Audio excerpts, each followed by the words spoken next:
BNP রাষ্ট্র ব্যবস্থাপনা করুক, এটা জনগণের রায়। তো সেই জায়গা থেকে আমরা বলছি যে সরকার প্রধান মাননীয় প্রধানমন্ত্রী তিনি তার ক্যাবিনেট গঠন করেছেন। তো আমরা মনে করছি এই ক্যাবিনেটের অনেক দায়িত্ব আছে, কিছু চ্যালেঞ্জও আছে।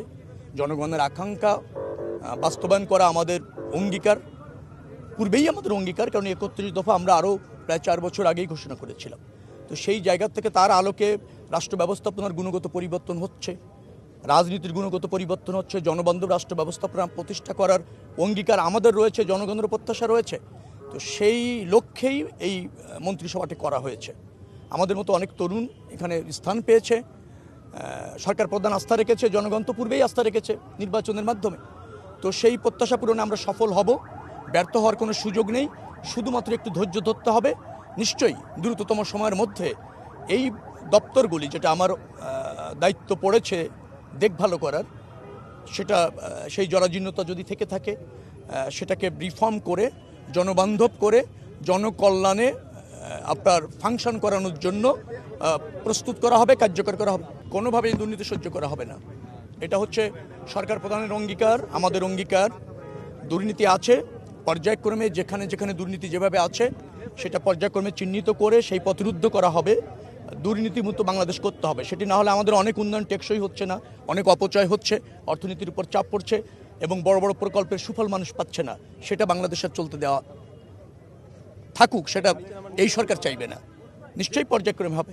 বড় প্রকল্প, সব প্রকল্প কিভাবে চলবে সেটা ক্যাবিনেটে নিশ্চয়ই সিদ্ধান্ত হবে।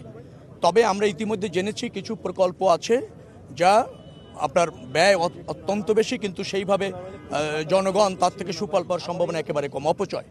সেইগুলি থাকবে কি থাকবে না সেগুলি পর্যালোচনা করে সিদ্ধান্ত হবে। কিন্তু আমরা চাচ্ছি আর্থসামাজিক উন্নয়ন, আমরা চাচ্ছি স্কিল ম্যান পাওয়ার তৈরির থেকে গুরুত্ব দেওয়া, বিশেষ করে শিক্ষা খাত, স্বাস্থ্য খাত, এগুলিকে ঢেলে সাজানো এবং অন্যান্য দপ্তর যেগুলি আছে সেগুলিকে অত্যন্ত ট্রান্সপারেন্ট করা। অর্থাৎ জনগণ জানতে পারবে তার জন্য ওই মন্ত্রণালয় কী করছে।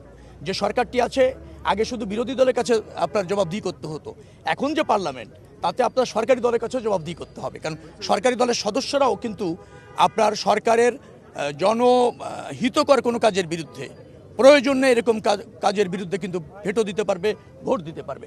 যার ফলে আইন বিভাগ, আমি বলছি পার্লামেন্ট, শুধুমাত্র আগে সরকার নিয়ন্ত্রণ করতে পারতো ব্রুট মেজরিটি হলে, এবার কিন্তু তা থাকছে না। এবার কিন্তু সরকারি দলের মেম্বার অফ পার্লামেন্টরাও সরকারের বিরুদ্ধে অবস্থান নিতে জানবে, পারবে। যার ফলে জবাবদিহিতা বাড়ছে। জবাবদিহিতা বাড়লেই নিশ্চয়ই মন্ত্রণালয়গুলি দুর্নীতি মুক্ত হতে বাধ্য হবে এবং জনগণ সুশাসন পাবে। নতজানু পরনীতি বিএনপি কখনোই অতীতও করেনি, এখনও করবে না। পররাষ্ট্রনীতি হবে রাষ্ট্রের স্বার্থে, জনগণের স্বার্থে, কোনো বিশেষ গোষ্ঠীর কাছে আত্মসমর্পণ নয়, অথবা কোনো বিশেষ গোষ্ঠীর সাথে বিশেষ সখ্যতা নয়।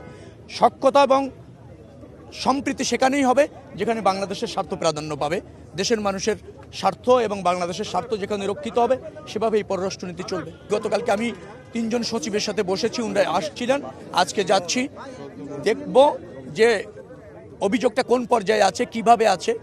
আমাদের তো অনেক এমনও আছে যে আমরা শুনেছি কিন্তু প্রাতিষ্ঠানিকভাবে, আনুষ্ঠানিকভাবে অথবা কাগজে কলমে সেগুলির অস্তিত্ব নেই, এরকম ঘটনাও আছে।